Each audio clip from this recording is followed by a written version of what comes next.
Borci z novomestského klubu Cerberus Gym boli v zápasovej permanencii aj počas mája. Sobotu 17. štartovali až na dvoch súťažiach. Prvým turnajom bola Medzinárodná liga boxu v Šuranoch, kde Cerberus Gym zastupoval Marko Jakubek. Ten nastúpil proti súperovi z boxerského klubu Hlohovec.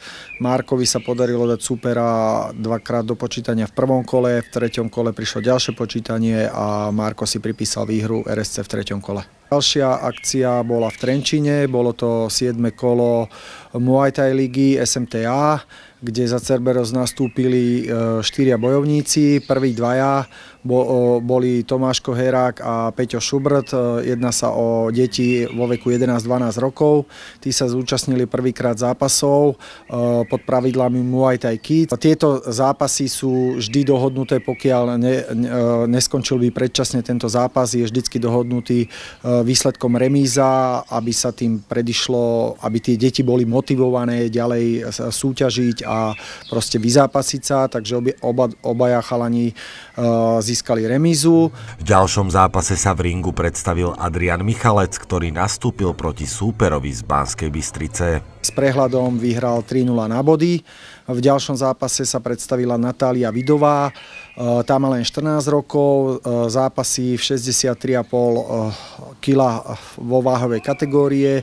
Keďže nemala tam žiadnu súperku, tak išla až o 2 kategórie vyššie, čiže do váhy 71 kg a so súperkou až 25 ročnou.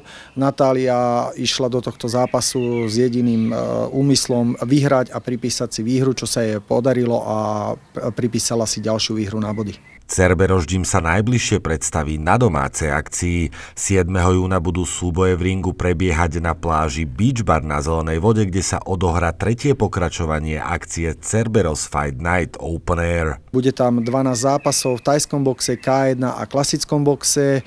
Budú tam súperi z Čiech, Slovenska a Maďarska a vo väčšine zápasov budú zápasiť domáci bojovníci z Cerberus Gymu. V hlavných zápasoch uvidíme boxerských zápasov Andreja Morávka, Matúša Škriečku, Mária Podolana pod pravidlami Muay Thai a Lukáša Kotlebu pod pravidlami Muay Thai. David Svitač, televízia Pohoda.